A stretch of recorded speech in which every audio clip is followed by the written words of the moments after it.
Bagi setiap orang yang mengaku cinta kepada nabinya, maka buktikan dengan ketaatan. Ya, kita anda pegang cinta ke nabi, ya, tetapi perintah beliau kita abaikan, larangan beliau malah kita lakukan.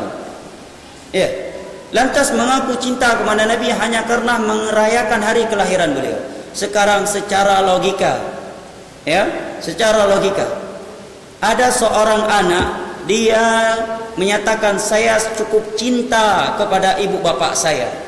Saya sangat-sangat mengidolakan kedua orang tua saya. Apa buktinya? Saya selalu merayakan ulang tahun mereka. Tapi perintah bapak ibunya tidak dia laksanakan, larangan bapak ibunya tidak dia indahkan. Apakah anak yang seperti ini dikatakan telah mencintai kedua orang tuanya? Hanya sekedar dia telah merayakan hari kelahiran orang tuanya, sekalipun dia tidak menjalankan perintah mereka dan meninggalkan larangan mereka? Jelas? Ini secara logika. Tentu si anak tersebut tidak dikatakan cinta kepada kedua orang tuanya. Buktinya orang tuanya nyuruh dia nggak mau. Perintah orang tuanya tidak dia indahkan. Larangan orang tuanya malah dia langgar. Kemudian setahun sekali dia merayakan ulang tahun bapaknya atau ibunya. Apakah cukup itu sebagai bukti cinta dia kepada kedua orang tuanya? Sungguh tidak cukup. Lalu bagaimana dengan Nabi SAW? Beliau memerintahkan umatnya yang laki-laki untuk sholat berjamaah 5 waktu, tidak boleh meninggalkannya kecuali dengan uzur syar'i. Di medan perang Nabi melaksanakan sholat jamaah, fa in khiftum farijalan aw rukma, dan dalam surat An-Nisa, ya, dan datang 6 cara sholat di medan tempur, ya, dari Nabi SAW, dan beliau praktekkan sholat jamaah di medan tempur. Di dalam safar beliau juga melakukan jamaah, dan Nabi menyatakan inna afqala salati 'alal munafiqin salatul isya'i wa salatul fajr walau ya'lamuna ma fihima la atawhuma walau habwa wa laqad hamamtu an amra bis salati fatuqama thumma amra rajulan fayusalli bin nas thumma antaliqa ma'i rijalun ma'ahum huzamun min hatabin ila rijalin la yashhaduna salata fa uharriqa 'alaihim buyutahum bin nar. Hadis Bukhari Muslim dari Abu Hurairah radhiyallahu anhu. Nabi menyatakan salat yang paling berat bagi orang-orang munafik adalah salat isya dan subuh. Ya, jangan marah sama saya. Ini hadis Nabi. Nabi adalah hamba Allah yang paling santun, yang paling lembut, yang paling hikmah dakwahnya. Tetapi untuk orang yang bermalas-malasan untuk salat isya dan subuh, Nabi vonis mereka munafik. Nabi yang memvonis. Siapa yang berani marah? Hadisnya Bukhari Muslim dari Abu Hurairah radhiyallahu anhu.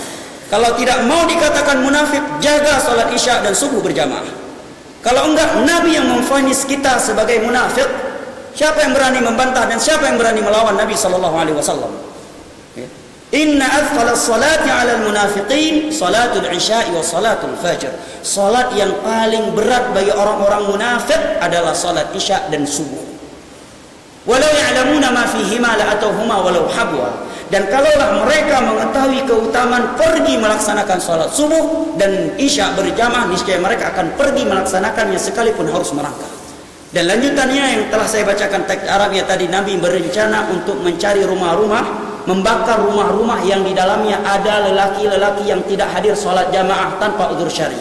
Tetapi tidak jadi Nabi lakukan karena di dalamnya ada kaum wanita dan yang lainnya yang tidak berkewajiban untuk salat jamaah. Sahabat Abdullah bin Mas'ud dalam Sahih Bukhari dan juga dicantumkan oleh Imam Nawawi dalam kitabnya Riyadhus Shalihin, beliau menyatakan sahabat Abdullah bin Mas'ud, ulama tafsirnya sahabat Nabi.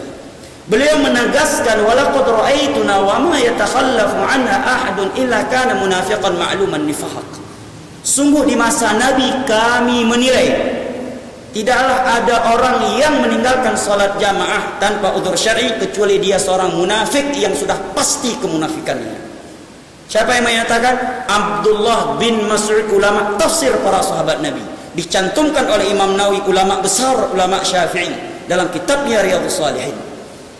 Sahabat Anas bin Malik menyatakan wa ma takhallafa ahadun illa asa'na bihi dhann. Di masa Nabi kalau kami sudah sering melihat ada orang yang sudah sering tidak hadir sholat subuh berjamaah, kami sudah mulai khawatir dia.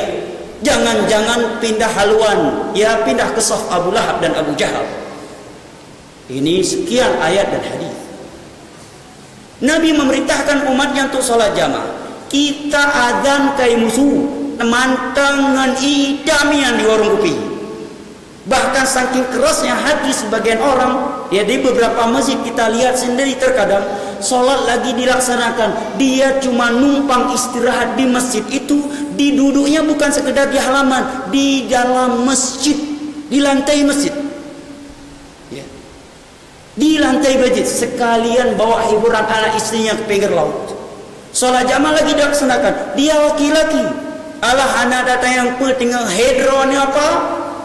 Yang pas datang yang tengah berhalangan, tengah haid datang bulan. Hai uragam pu datang bulan.